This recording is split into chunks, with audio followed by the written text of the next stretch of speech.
Well, this is it, the last hurrah. The Impala has to be ready for its debut. The pressure is it has to be nothing except spectacular. This is the second season at this game for the crew at American Muscle Cars. They're all chop-cut rebuild veterans. We've been rewarded by their expertise before, but that doesn't make the grind any easier. 6 months of this kind of demand doesn't leave a lot of wiggle time. Just ask their wives or girlfriends. That might be the reason I'm not on a lot of Christmas card lists.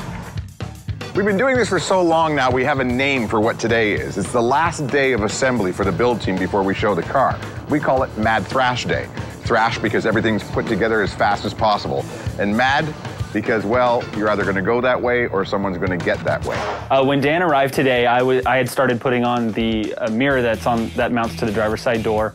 Carlos was kind of buttoning up the driver's side window. From there, we moved to the finishing up the front headlight. This team has a luxury not every do-it-yourselfer enjoys, a client in the automotive aftermarket industry. Classic Industries is the leading Impala parts supplier in the country, and that means new parts, even when we don't really need them every time. But luxury doesn't mean there isn't challenges. Sometimes if you have a clearance issue, you can't get to where you need to measure it. We take a piece of Play-Doh and build it up as tall as I think it's going to need to be, stick it on the mounting surface of the part that I want to buy, and then I close the hood down. What that gave me is the maximum distance I had in between the hood and the carburetor. Play-Doh in the toolbox. He really did have an excuse for it.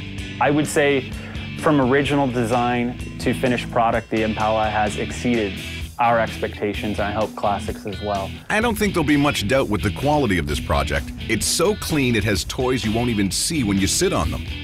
The benefits of the air ride on that car is just like when you get somewhere you can change the position of the car. It handles a lot better than the hydraulics do. Hydraulics bounces around a lot. Hydraulics has a lot of oil, so it's a big mess in the trunk. It's not meant to hop. This ride will glide when it wants attention, and it'll turn heads. This is the car GM wishes it could have displayed back in 1964. Perfect gaps, perfect power to weight, and clean lines. Harley Earl would be impressed, even with the tunes.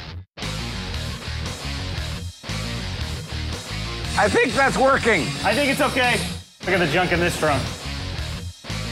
Pumping through the back, 2 Sony subs and 3 amps that could probably drive this car without anyone behind the wheel. All right, only one more thing I want to do. Start the engine. Let's do it. Well, today was a big day because we fired the engine.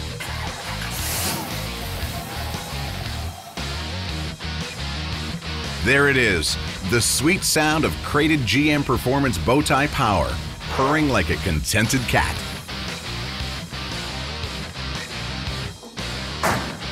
I don't think we just built a car. I think we also built an amusement park ride.